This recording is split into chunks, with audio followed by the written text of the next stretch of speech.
कुंडली का एक चक्कर लगाने में शनि को 30 साल का समय लग जाता है। कुंडली का दूसरा चक्कर लगाने में 60 साल की उम्र आ जाती है। शनि का जो तीसरा चक्कर लगता है कुंडली पर, वह जिंदगी की उम्र उस समय 60 से 90 वर्ष की होती है। इस समय में कुंडली में शनि का तीसरा चक्कर चल रहा होता है। उस समय में आदमी की मृत्यु ज़्यादातर हो जाती है 60 से 90 वर्ष की आयु में।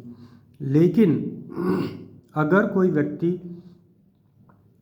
इस समय में मृत्यु को प्राप्त ना करना चाहे, या उसकी कुंडली में कोई ऐसा दोष है कि उसकी मृत्यु मध्यायु में हो सकती है या अल्पायु में हो सकती है, तो उससे बचने के लिए उसे क्या करना होगा? खुद को स्वस्थ तथा दीर्घायु बनाने के लिए क्या करना पड़ेगा?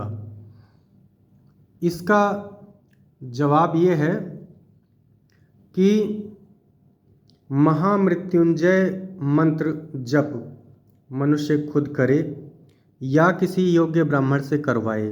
ये इसका उपाय बताया गया है। इसका नाम है महामृत्युंजय, मतलब कि यह मृत्यु पर भी विजय दिलाने वाला मंत्र है। इस मंत्र के जो देवता हैं वो कौन हैं?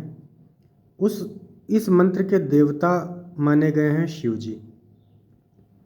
तो शिव जी को हम इस वक्त मान सकते हैं जीवन दाता।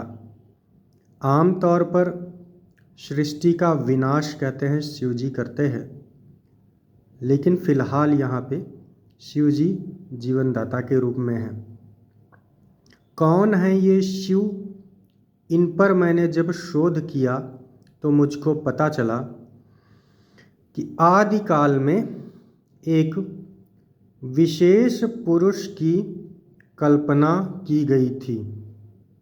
विशिष्ट पुरुष की कल्पना की गई थी। कालांतर में यही विशिष्ट पुरुष शिव के नाम से विख्यात हुए। शिव जी क्या करते थे? शिव जी इस सृष्टि के प्रथम योगी कहलाते हैं। और शिव जी किस जगह पर योग किया करते थे? यौगिक साधनाएं शिव जी ने हिमालय की कंदराओं में की है। हिमालय के पर्वतीय क्षेत्र में शिव जी ने साधना की। जब कभी भी शिव जी का जिक्र आता है तो कई बार उनको महाकाल भी कहा जाता है। महाकाल शब्द का मतलब ये है एक ऐसा समय, काल मतलब समय और महा मतलब बहुत बड़ा, एक ऐसा समय जिस समय का ना आदि है और ना अंत है। उसी समय में मेरा जन्म हुआ है, उसी समय में ही, क्योंकि उसका कोई अंत नहीं है समय का, उस लंबी अवधि में किसी ना किसी दिन मेरे शरीर की मृत्यु हो जाएगी। समय में ही मैं जन्मा हूँ, समय में ही मैं समा जाऊँगा। इसीलिए शिव जी को महाकाल कहा जाता है।